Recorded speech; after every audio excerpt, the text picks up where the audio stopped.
So mga par, sa naging panayam nga po ng Matchroom CEO na si Eddie Hearn, sa naging press ko ni Murodjun Akhmadaleb kalaban si Ricardo Espinosa sa Monte Carlo, tinanong nito mga idol ang Japanese monster na Uya Inoue kung hanggang kailan ba ito makakaiwas kay Akhmadaleb sa bakbakan. Gayon pa man siya ang may hawak ng titulo sa 122 pounds at si Akhmadaleb naman number 1 top boxer dito na masasabi ni Eddie Hearn na kasing level lamang ito ni Inoue. Hanggang kailan daw talaga iiwas ang Hapones sa laban na mayroong public demand galing sa mga boxing fans. At habang tumatagal daw mga idol na iniiwasan ni Inoue si Akhmadaleb, lalong dumadami ang mga boxing fans na magdududa sa kanyang kakayahan bilang isang tunay na hari sa dibisyon dahil sa pagtanggi nito na lumaban sa boxer na posible makapagbigay sa kanya ng magandang laban lalo na sa mga boxing fans. Kaya kung ako daw si Inoue mga idol, hanggat maaga pa lang daw labanan na nito si Akhmadaleb para masemento ni Inoue ang kanyang pangalan bilang isang tunay na hari sa 122 pounds kapag natalo nito ang Uzbekistan fighter. Well, todo benta nga mga idol itong si Eddie Boy sa kanyang alaga kay Inoue. Halatang gusto talaga nito tikman ang sweepstakes ni Inoue. Pero gayon pa man mga idol, mautak talaga itong legendary promoter na si Bob Arum. Ayaw talaga nito magpadala sa mga salita ni Eddie Hearn. Wala din daw kasi mga idol pagbabago kung lalabanan ni Inoue itong si Akhmadaleb. Kumpara sa kumuha sila ng laban kagaya ni Picasso, kikita pa rin ang laban nila dahil cash cow itong si Inoue. At majority sa kikitain sa laban sa top rank mapupunta kaysa ipalaban ni Lolo Bob Arum si Inoue kay Akhmadaleb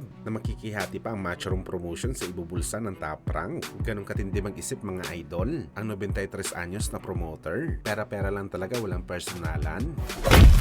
Sa kabilang banda naman mga idol, speaking sa pera-pera lang, ayon po sa report galing mismo sa kampo ni Carl James Martin, nagbigay sila ng kondisyon sa kampo ng angas ng Pinas General Casimero kung sakaling gusto daw talaga nila matuloy ang laban kay Wonder Boy. Ano yan mga idol? Kung magbibigay daw sila ng hindi bababa sa $200,000 ang kampo ni Casimero na offer kay Martin, posible daw nila tanggapin ang laban kay Cuadro Alas. Bagamat na malaking problema dito mga idol, kung sino ang magbibigay na malaking halaga na to para kay Martin, para matuloy lamang ang bakbakan dahil wala namang promoter sa ngayon si Casimero. Wala rin update kay Sir Chavit Singson at syempre si Japanese promoter nito na si Masayuki Ito at medyo malaki ang $200,000 na bayad kay Martin. Average na ang ganitong purse money mga idol.